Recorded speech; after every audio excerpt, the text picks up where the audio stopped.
I tell you right now, I'm going to tear up because I always do, and so do you when we talk about the kids.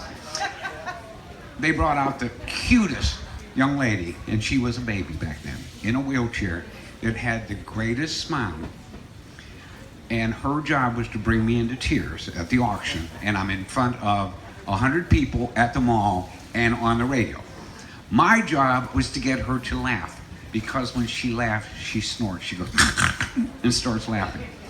Most of the time, it's a tie. Which one of us snorts and which one of us cries first? And I'm talking to her when she's a little older, and she was probably 12 then. She's 22 now. She actually helps work at the camp. She's still in a wheelchair. She still has the greatest smile and the biggest heart.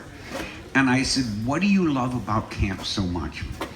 And she thought for a minute, and she looked at me. She said, you know, there's two things I love about camp. I said, okay, you can have two things. What's the two things? She says, one, no one looks at me different when I'm at camp. Okay. She won that round on bringing me into tears. And she says, you know what else I like about camp? She says, I get away from my two brothers. I was talking to Mom, and Mom says, she has bad days.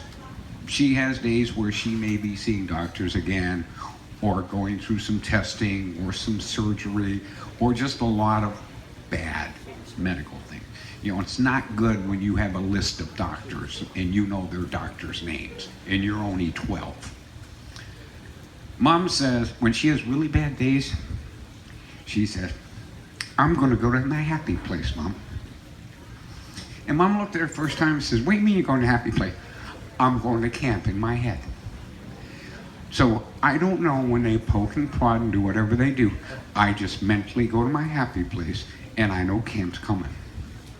Well, I told that story to some other softies 4 years ago. Kinda. And then I just wheeled them in. And then she went to camp. And it worked. Let me tell you about who bought the shirt.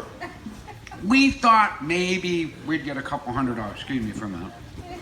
We thought maybe we'd get a couple $100 for this shirt. And I said, no, I'm going to do better than a couple $100. She said, what are you going to do? I said, I'm going to get 4. She says, I don't think you can do it. I says, I think I can. And we had a good crowd. And they were liquored up. Mad Dog had been playing. That doesn't always hurt. So if anybody wants another round, get it quick.